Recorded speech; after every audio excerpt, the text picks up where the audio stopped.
Movies review by SL presents. Black स्वर्ण कहानी की शुरुआत में दिखाया जाता है कि एक लोकल बी कीपर शहद निकालने के लिए पेड़ पर चढ़ता है, जहां वह आग का यूज करता है शहद निकालने के लिए, पर आग की वजह से वहां धमाका हो जाता है और उस धमाके में वह मर जाता है। डेप्यूटी शरीफ जाने कोजक, जो उस बी कीपर की बीवी थी, वह इस हादसे की वजह से अपनी 9 साल की बेटी केल्सी कोजक के साथ मैनहट्टन से ब्लैकस्टोन न्यूयॉर्क मूव हो जाती है। ब्यूअली रो नाम के एक नेत्रहीन औरत को अपनी बेसमेंट में कुछ अजीबोगरीब होने का एहसास होता है। उस अजीबोगरीब चीज को चेक करने के लिए वह डेवॉन हॉल, जो कि बी कीपर है, उसको बुलाती है। जांच करने के बाद डेवन ब्यूअली को बताता है कि उसकी बेसमेंट में कुछ अजीबोगरीब तो है, पर वह बीज नहीं है। पर क्या है उसका पता वह अभी नहीं लगा पाया है। आगे दिखाया जाता है कि अपने घर के बाहर डेप्यूटी शरीफ जाने कोजक की बेटी केल्सी कोजक की दोस्ती एली जाइल्स नाम के एक साइंटिस्ट से हो जाती है। दोस्ती हो जाने के बाद वह केल्सी को एक सेब खाने को देता है, जिसको वह लेकर खा लेती है। तभी वहाँ पर एक आइसक्रीम ट्रक को देखकर वह आइसक्रीम के ट्रक के पास जाकर खड़ी हो जाती है। वह आइसक्रीम वाले को एक आइसक्रीम का ऑर्डर देती है और आइसक्रीम वाला अंदर से आइसक्रीम लेकर बाहर आता है। केल्सी देखती है कि आइसक्रीम के ऊपर मधुमक्खी बैठी हुई है और आइसक्रीम वाले का पूरा मुंह सूजा हुआ होता है। उसके मुंह पर बड़े बड़े दाने निकले हुए होते हैं, जिसे देखकर केल्सी डर जाती है और आइसक्रीम वहीं फेंक कर भाग जाती है। रात को एक होमलेस मैन ब्यूअली की बेसमेंट में आता है। वहाँ उसका पैर जमीन पर गिरे हुए एक बल्ब पर पड़ता है। बल्ब टूटने की आवाज सुनकर ब्यूअली नींद से जाग उठती है। वह इधर उधर देखती है, फिर वह होमलेस मैन वही बेसमेंट पर चादर बिछाकर सो जाता है। तभी उस होमलेस मैन को मधुमक्खियों की आवाज सुनाई देती है, जिससे वह जाग जाता है। वह देखता है कि आवाज दीवार में बने हुए एक बड़े छेद से आ रही होती है। वह डरता डरता उस छेद की तरफ जाता है। तभी उस बड़े छेद में से बहुत सारी मधुमक्खियां निकलती हैं और उस होमलेस मैन को उठाकर पीछे फेंक देती है। आवाज सुनकर ब्यूअली पूछती है कि यहाँ कौन है और वह सीढ़ियों से धीरे धीरे नीचे आने लगती है। जब वह होमलेस मैन खड़ा होता है तो मधुमक्खियां आकर चारों तरफ से उसको चिपक जाती है और फिर उसको वहीं पर मार देती है। अगले दिन ब्यूअली के घर पुलिस आती है और उस होमलेस मैन की लाश बेसमेंट से निकाल कर बाहर ले जाती है। तब शरीफ जाने वहाँ आती है और आकर उस लाश को चेक करती है। लाश के चेहरे पर मधुमक्खियों के काटने के निशान दिखाई देते हैं, जिससे वह चेहरा पूरी तरह सूज चुका होता है। मधुमक्खियों के डंक भी उसके चेहरे पर दिखाई दे रहे होते हैं। फिर शरीफ जाने वहाँ खड़े लोगों से पूछती है कि ये सब कैसे हुआ, पर कोई कुछ बता नहीं पाता है। अंदर आने के बाद शरीफ जाने ब्यूअली से पूछती है कि क्या उस बेसमेंट में कुछ था। तब ब्यूअली बताती है कि उसने डेवन से कुछ दिन पहले ही चेक करवाया था, पर बेसमेंट में कुछ भी नहीं था। ब्यूअली तब जाने को डेवन से बात करने के लिए कहती है। वह जानती है कि जाने आज भी डेवन से प्यार करती है। इस पर जाने कहती है कि शायद हाँ। पोस्टमार्टम हाउस में एंटोमोलॉजिस्ट कैथरीन रेंडल डेवन को बताती है कि इस आदमी की मृत्यु मधुमक्खियों की स्टिंग की वजह से हुई है। डेवन कैथरीन से पूछता है कि क्या एक डंक एक इंसान को मार सकता है। कैथरीन डेवन को बताती है कि 10 मधुमक्खियों ने अपना डंक किसी आदमी के अंदर तोड़ दिया, जिसकी वजह से इसकी मृत्यु हुई है। पोस्टमार्टम हाउस में काम करने वाले आदमी को एक दरवाजे के पीछे से आवाज आती है। वे उस दरवाजे को खोलता है, पर वहाँ पर कुछ नहीं होता है। वह वापस जाने लगता है, पर तभी वह मरा हुआ होमलेस मैन वहाँ आ जाता है और आकर उसका गला दबाकर उसको मार देता है। उसी समय दूसरे कमरे में शरीफ जाने और एंटोमोलॉजिस्ट कैथरीन बात कर रहे होते हैं। तभी डेवन वहाँ आता है। जाने को देखकर वह पुराने ख्यालों में खो जाता है। कैथरीन डेवन को जाने से मिलवाती है, पर जाने कैथरीन को बताती है कि वह पहले से ही एक दूसरे को जानते हैं। कैथरीन डेवन को बताती है कि उसने आज तक ऐसा डैंक कभी नहीं देखा जो इतना भारी हो कि कार के शीशे को ही तोड़ दे।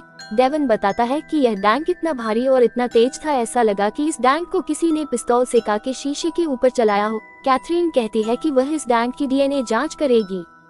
कैथरीन डेवन से जाने के बारे में पूछती है। डेवन कहता है कि जाने उसकी बहुत पुरानी दोस्त है। उन दोनों ने हाई स्कूल में एक दूसरे को डेट भी किया था, पर उसने पिछले 10 सालों से जाने को नहीं देखा है और जाने की शादी उसके भाई से हो चुकी है।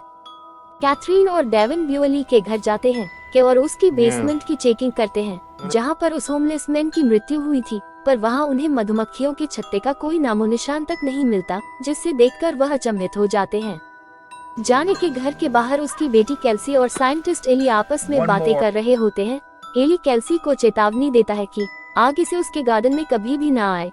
अगर केल्सी उसके गार्डन में आई तो उसकी मधुमक्खियां उसे काट लेगी। तब केल्सी एली से पूछती है कि उसकी मधुमक्खियां कहाँ पर है। साइंटिस्ट एली अपने घर के अंदर बने हुए बेसमेंट में जाता है, जहाँ बहुत सारी मधुमक्खियाँ हैं। ऐसा दिखाई देता है कि वह यहाँ किसी तरीके का एक्सपेरिमेंट कर रहा होता है। वह एक सेब लेता है और इंजेक्शन के द्वारा उसमें किसी तरीके का सीरम इंजेक्ट कर देता है। कैसी एली को अपनी वैन से बाहर निकलकर कहीं जाते हुए देखती है, ये सोचकर कि इस वैन में क्या होगा, शायद मधुमक्खियाँ इसी वैन के अंदर है। वह धीरे धीरे वैन की तरफ जाती है और उसका दरवाजा खोलकर अंदर इधर उधर देखती है, पर वहाँ पर कुछ भी नहीं होता है। सड़क पर चलते हुए डेवन को बदहवास हालत में फादर दिखाई देते हैं। वह डेवन के बुलाने पर कोई जवाब नहीं देते हैं। चारों तरफ लोग बदहवास हालत में इधर उधर घूम रहे होते हैं। उधर कैसी को एली की सीक्रेट बेसमेंट का पता चल जाता है और वहां पहुंच जाती है। बेसमेंट के अंदर कैसी को मधुमक्खियों का बहुत बड़ा छत्ता दिखाई दे देता है, जिसको देखकर वह खुश हो जाती है और वहां पड़े एक सेब को वह उठाती है और खा लेती है। ये वह सेब था जिसमें एली ने सीरम मिलाया हुआ था, जिससे वह बहुत ही कड़वा हो चुका था। कैसी खाया हुआ सेब थूक देती है और बचे हुए सेब को वहीं पर फेंक कर वहाँ से चली जाती है। सिटी के मेयर चर्च में जाते हैं, जहां उनको देखकर चर्च के फादर बाहर भाग जाते हैं। ये देखकर मेयर चर्च के बाहर फादर का पीछा करते हैं। तभी अचानक से फादर एकदम से ही रुकते हैं और चिल्लाते हैं, जिसके कारण उनके मुंह से बहुत सारी मधुमक्खियां निकलकर मेयर पर हमला करती हैं। ये सारी मधुमक्खियां मेयर से चिपक जाती हैं और चिपककर मेयर को मार देती है। मधुमक्खियों के द्वारा काटे गए लोग बदहवास हालत में सड़क पर घूम रहे होते हैं। तभी गाड़ी के अंदर बैठे हुए डेवन के पास कैथरीन आके बोलती है कि मैंने मधुमक्खियों का डीएनए टेस्ट किया है और यह पता चला है कि जो मधुमक्खियां लोगों को मार रही है उनको क्लोन किया गया है। इन मधुमक्खियों को बायोकेमिकल वेपन के रूप में बनाया गया है, पर वह किसने किया है ये वह नहीं जानती है। क्लोन मधुमक्खियां लोगों पर अटैक करना चालू कर देती है। वह क्लोन मधुमक्खियां ब्योली और कैल्सी के ऊपर भी अटैक करती है, जिससे वह दोनों बचने के लिए खेतों में घुस जाती हैं। इन दोनों को खेतों में जाता हुआ डेवन देख लेता है और उनके पीछे पीछे वह भी खेतों की तरफ जाता है। दूसरी तरफ जाने घर आती है और कैल्सी को ना पाकर उसको इधर उधर तलाशती है और तलाश करते करते वह एली की वैन की तरफ जाती है। वैन के रास्ते वह एली के गुप्त ठिकाने में पहुंचती है, जहां पर एली मधुमक्खियों पर एक्सपेरिमेंट कर रहा होता है। वहां पहुंचकर जाने एली को हाथ पर उठाने को कहती है। जाने एली से पूछती है कि यहाँ पर क्या हो रहा है और मेरी बेटी कहाँ पर है। उधर खेत में ब्योली और कैल्सी अपनी जान बचाने के लिए मधुमक्खियों से लड़ रहे होते हैं, पर मधुमक्खियां ब्योली पर हमला कर उसको घेर कर मार देती हैं। ये सब देखकर कैल्सी बहुत डर जाती है। भगती हुई कैल्सी पर डेवन की नजर पड़ती है और वह उसके पीछे भागकर उसको पकड़ लेता है, पर डर के मारे कैल्सी चिल्लाती रहती है। क्लोन मधुमक्खियों के द्वारा अब ब्योली मारी जा चुकी होती है। कैल्सी डेवन को एली के गुप्त ठिकाने के बारे में बताती है।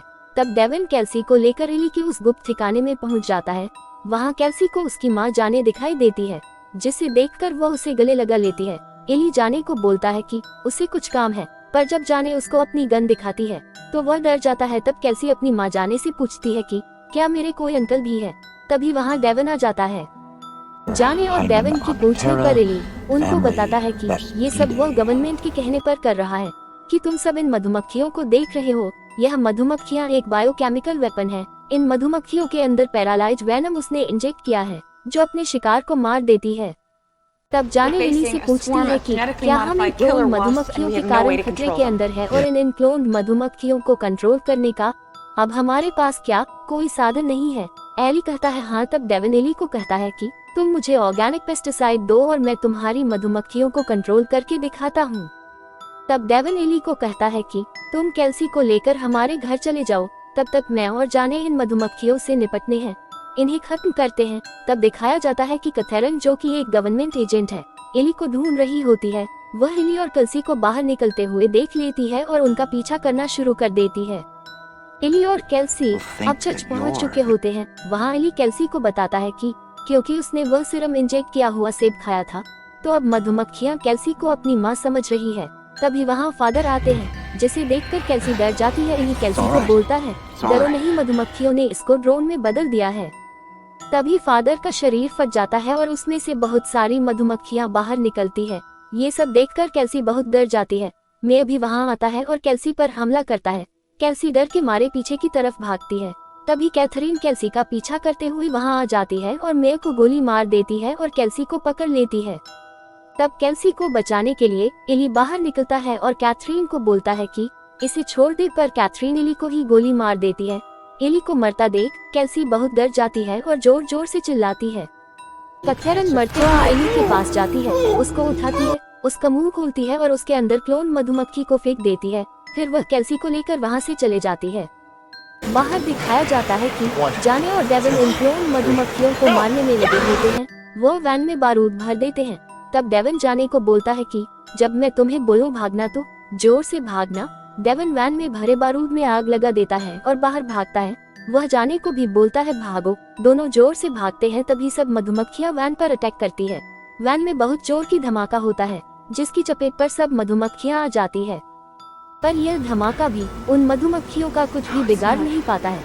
ये देखकर दोनों दंग रह जाते हैं और वहां से भाग जाते हैं। वहां से भागकर जाने और डेविन एक ऐसी जगह पर पहुंचते हैं जहां पर मधुमक्खियों का बहुत बड़ा छता बना हुआ है। वहां जाने उन छतों के बीच में अपनी बेटी कैल्सी को बैठे हुए देखती है और उसकी तरफ जाने लगती है, पर डेविन जाने को उधर जाने से रोक लेता है। कैथरीन जैन और डेविन को बताती है कि यह एक सीक्रेट हाइडआउट है जहां पर यह बायोकेमिकल एक्सपेरिमेंट कंडक्ट किया जा रहा है। अपनी बेटी को बचाने के लिए जाने और कैथरीन एक दूसरे पर गोली चलाते हैं, जिसमें कैथरीन को गोली लगती है और वह वहीं मर जाती है। तभी क्लोन मधुमक्खियों के द्वारा काटे हुए सभी मानव ड्रोन वहां आना चालू हो जाते हैं और वहां आकर सभी मानव ड्रोन जाने पर हमला करते हैं। अपनी जान बचाने के लिए जाने उन सभी मानव ड्रोनों से लड़ती है। तभी घायल एली वहां आता है और जाने से कहता है कि जो उसने स्टॉप किया है उसे खत्म भी अब वही करेगा। वह इन सब क्लोन मधुमक्खियों को मार देगा। जाने को ढूंढता हुआ डेविन वहां आता है। तब जाने डेविन को बताती है कि कैसी उसकी और डेविन की बेटी है। ये सब सुनकर डेविन दंग रह जाता है। तभी मधुमक्खियों के द्वारा काटे हुए मानव ड्रोन्स उन तीनों पर हमला करते हैं और वह तीनों तब वहां से अपनी जान बचाकर बाहर की तरफ भागते हैं। वहां से भागकर वह तीनों मधुमक्खियों के छत्ते के पास जाते हैं, जहां एली अपनी जान पर खेलकर कैल्सी को मधुमक्खी के छत्ते से बाहर निकालता है। उस सीक्रेट हाइडआउट से बाहर निकलकर तीनों देखते हैं कि छत के ऊपर हेलीकॉप्टर मंडरा रहा है। एली कहता है कि बाहर खतरा है, बाहर मत जाओ। तभी एक मिसाइल आकर बिल्डिंग को उड़ा देती है, जिससे सब मधुमक्खियां मारी जाती है। एली जाने डेविन को बोलता है कि कैल्सी को यहाँ से लेकर चले जाओ। तभी एक गोली आकर एली को लगती है और वह मर जाता है।